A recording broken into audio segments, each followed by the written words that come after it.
नमस्कार बच्चों, स्वागत है आपका टीचिंग विद रीना में। आज की इस वीडियो में हम कक्षा 10 हिंदी क्षितिज भाग 2 के अध्याय उत्साह और अट नहीं रही है के सभी प्रश्नों के उत्तर बिल्कुल आसान भाषा में समझेंगे। अगर आप बोर्ड परीक्षा की तैयारी कर रहे हैं तो इस वीडियो को अंत तक जरूर देखें, क्योंकि सभी उत्तर परीक्षा की दृष्टि से महत्वपूर्ण है। अगर वीडियो पसंद आए तो इसे लाइक करें, चैनल को सब्सक्राइब करें और अपने दोस्तों के साथ भी शेयर करें। तो चलिए बिना समय गवाए शुरू करते हैं। पहला प्रश्न है, होली के आसपास प्रकृति में जो परिवर्तन दिखाई देते हैं उन्हें लिखिए। होली के आसपास प्रकृति में होने वाले परिवर्तन निम्नलिखित हैं। देखिए, होली के आसपास वसंत ऋतु की सुहानी बहार होती है। सरसों की फसल पककर कटने के लिए तैयार होती है। वृक्षों की डालियों पर नव पल्लव और पुष्प खिल उठते हैं। कोयल के मधुर गान से सारा वातावरण गुंजित होता है। अर्थात कोयल के मधुर गाने से सारा वातावरण गूंज उठता है। फागुन में ऐसा क्या होता है जो बाकी ऋतुओं से भिन्न होता है? फागुन का महीना सभी महीनों में सर्वश्रेष्ठ माना जाता है और इस महीने में ही वसंत ऋतु का आगमन भी होता है। प्रकृति में चारों ओर सौंदर्य फैला रहता है। जहाँ सर्दियों में सब तरफ शीत की ठिठुरन फैली होती है और पतझड़ में पेड़ पौधे उदासीन और बेरंग खड़े होते हैं, वहीं वसंत में सर्वत्र सौंदर्य फैला हुआ होता है। पेड़ पौधे नए पल्लवों से पल्लवित और पुष्पों से पुष्पित हो जाते हैं। कोयल मधुर गीत गाती है, मोर नाचने लगते हैं, प्रत्येक प्राणी का मन उत्साहित हो जाता है। कवि की आंखें फागुन की सुंदरता से क्यों हट नहीं रही हैं? प्रकृति की शोभा को देखकर कवि का मन अत्यंत प्रसन्न है। हरे व लाल पत्तों से युक्त डालियां और पुष्पों से सुगंधित वातावरण कवि का मन आकर्षित कर रहे हैं। संपूर्ण वातावरण में हर्ष और उल्लास छाया हुआ है। प्रकृति प्रेमी होने के कारण कवि इतना अभिभूत है कि उसकी आंखें हटाने पर भी फागुन की सुंदरता से हट नहीं रही हैं। कवि बादल से फुहार, रिमझिम या बरसने के स्थान पर गरजने के लिए क्यों कहता है? देखिए, सूर्यकांत त्रिपाठी निराला जी ने बादल से फुहार, रिमझिम या बरसने के लिए नहीं कहा, गरजने के लिए कहा, क्योंकि कवि बादलों को क्रांति का सूत्रधार मानता है। सूर्यकांत त्रिपाठी निराला जी एक क्रांतिकारी कवि माने जाते हैं और वे अपने विचारों व अपनी कविताओं के माध्यम से समाज में बदलाव लाना चाहते हैं, लोगों की चेतना को जागृत करना चाहते थे। गरजना शब्द क्रांति, बदलाव और विद्रोह का प्रतीक है। कवि ने बादल के गरजने के माध्यम से कविता में नूतन विद्रोह का आह्वान किया है। कविता का शीर्षक उत्साह क्यों रखा गया है? बादल गर्जना के साथ जब बरसते हैं तो धरती के सभी प्राणियों में एक नई ऊर्जा का संचार हो जाता है। लोगों का मन एक बार फिर से नए जोश व उत्साह से भर जाता है। कवि भी बादलों के माध्यम से लोगों में उत्साह का संचार करना चाहते हैं और समाज में एक नई क्रांति लाने के लिए लोगों को प्रेरित करना चाहते हैं।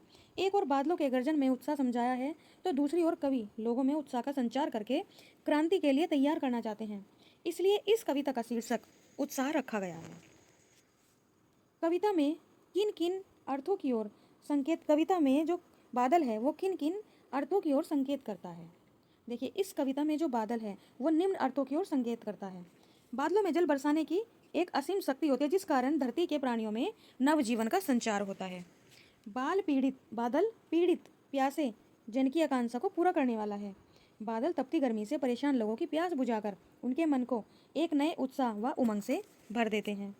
बादल जोरदार ढंग से गरजना कर लोगों के अंदर क्रांतिकारी चेतना को जागृत करने का काम करते हैं और बादलों के अंदर नव सृजन करने की असीम शक्ति होती है। बादल कवि में उत्साह और संघर्ष भर कविता में नया जीवन लाने में सक्रिय है। शब्दों का एक ऐसा प्रयोग जिससे कविता के किसी खास भाव या दृश्य में ध्वन्यात्मक प्रभाव पैदा हो, नाद सौंदर्य कहलाता है। उत्साह कविता में ऐसे कौन से शब्द हैं जिनमें नाद सौंदर्य मौजूद है? छाट कर लिखो। देखिए, उत्साह कविता में नाद सौंदर्य वाले शब्द निम्नलिखित हैं। जैसे देखिए, बादल गरजो, घेर घेर घोर घोर गगन, धाराधर ओ, ललित ललित काले घुंघराले, बाल कल्पना कैसे पाले, विद्युत छवि उर्मे, विकल विकल उन्मन थे उन्मन।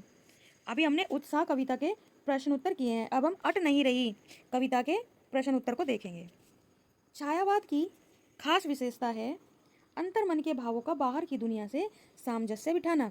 कविता की किन किन पंक्तियों में पढ़कर यह धारणा पुष्ट होती है? देखिए, कविता की निम्नलिखित पंक्तियों को पढ़कर यह धारणा पुष्ट होती है। जैसे, आबा फागुन की तन सट नहीं रही है और कहीं सांस लेते हो घर घर भर देते हो, उड़ने को नभ में तुम पर कर देते हो। तो यही पंक्तियां हैं फागुन और मानव मन दोनों के लिए प्रयुक्त हुई हैं।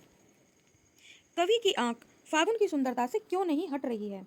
कवि की आंख फागुन की सुंदरता से हट नहीं रही है क्योंकि फागुन के महीने में जो प्रकृति का सौंदर्य है वो अपने चरम पर होता है। और फागुन बहुत मतवाला, बहुत मस्त और शोभाशाली महीना है। चारों तरफ हरियाली ही हरियाली है। पेड़ों की डालियां पत्तों से भरी हुई हैं और पेड़ों पर फूल आ जाने से पेड़ कहीं हरे और कहीं लाल दिखाई दे रहे हैं।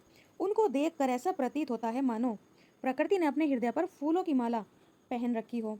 फूलों की खुशबू भी पूरे वातावरण में फैल गई, इसलिए कवि की आंखें फागुन की सुंदरता से मंत्रमुग्ध होकर उसे हटाने से भी नहीं हट रही हैं।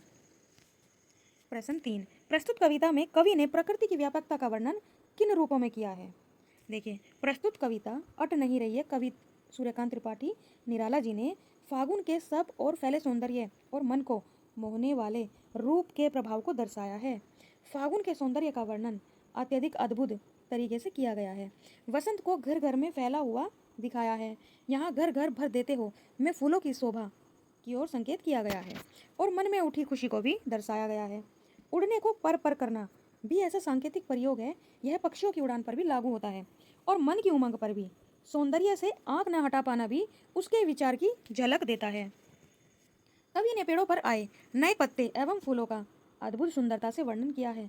फूलों से फैलने वाली मनमोहक सुगंध का, वृक्षों पर आए नए फलों का, आसमान में उड़ते हुए पक्षियों का, खेत खलियान में आई हुई फसल का, चारों तरफ से फैली हुई हरियाली से लोगों में आए हुए उल्लास के माध्यम से प्रकृति की व्यापकता का वर्णन किया गया है। फागुन में ऐसा क्या होता है जो बाकी ऋतुओं से भिन्न होता है? फागुन मास के समय प्रकृति हर चीज का पुनः निर्माण करती है। पेड़ पौधे नए पत्ते फल फूलों से लद जाते हैं। इस कारण पूरा वातावरण फूलों से सुगंधित एवं उनके रंग से रंगीन हो जाता है और मौसम कैसा होता है? मौसम सुहावना हो जाता है। आकाश साफ और स्वच्छ दिखने लगता है। इस मौसम में पक्षी भी आसमान में स्वच्छंद विचरण करते हैं और प्रकृति की सुंदरता का आनंद लेते हैं। बाग बगीचों और पक्षियों में उल्लास भर जाता है। लोगों में खुशी का माहौल होता है। इन सभी महीनों में फागुन का सौंदर्य अन्य मास की ऋतुओं से भिन्न होता है। इन कविताओं के आधार पर निराला के काव्य शिल्प की विशेषताएं बताइए। महाकवि सूर्यकांत त्रिपाठी निराला जी छायावाद के प्रमुख कवि माने जाते थे। छायावाद की जो प्रमुख विशेषताएं हैं, प्रकृति चित्रण और प्राकृतिक उपादानों का मानवीकरण, अर्थात यह छायावाद के अनुरूप प्रकृति का चित्रण करते हैं और प्रकृति में व्याप्त निर्जीव वस्तुओं को एक सजीव वस्तु के रूप में दिखाते हैं। उत्साह और अट नहीं रही है, दोनों ही कविताओं में प्राकृतिक उपादानों का चित्रण और मानवीकरण हुआ है। इनकी कविता उत्साह इनके समाज के प्रति गहन चिंतन एवं बादलों के मानवीकरण को प्रदर्शित करती है। वहीं दूसरी कविता अट नहीं रही है में फागुन मास के समय में आए परिवर्तनों को प्रदर्शित करती है। फागुन को एक उत्सुक मनुष्य के रूप में प्रदर्शित किया जाता है जो इधर उधर विचरण करना चाहता है। इनकी कविताओं में छायावाद की अन्य विशेषताएं जैसे गेयता, प्रभावमयता और अलंकार योजना इत्यादि भी हैं। निराला जी की कविताओं में खड़ी बोली जनमानस में व्याप्त शब्दों का सुंदर प्रयोग किया गया है। इनकी कविता समाज में नई चेतना जगाने का प्रयास करती है। भाषा सरल, सहज, सुबोध और प्रभावमयी होती है। तो बच्चों, आज हमने उत्साह और अट नहीं रही है अध्याय के सभी महत्वपूर्ण प्रश्नों के उत्तर समझ लिए हैं। ये प्रश्न उत्तर सभी एनसीईआरटी से लिए गए हैं। अगर यह वीडियो आपके लिए उपयोगी रही हो तो वीडियो को लाइक करें, चैनल को सब्सक्राइब करें और बेल आइकन जरूर दबाएं ताकि आने वाली सभी एक्सप्लेनेशन, सॉल्यूशन और बोर्ड एग्जाम की महत्वपूर्ण वीडियो आपको सबसे पहले मिल सके।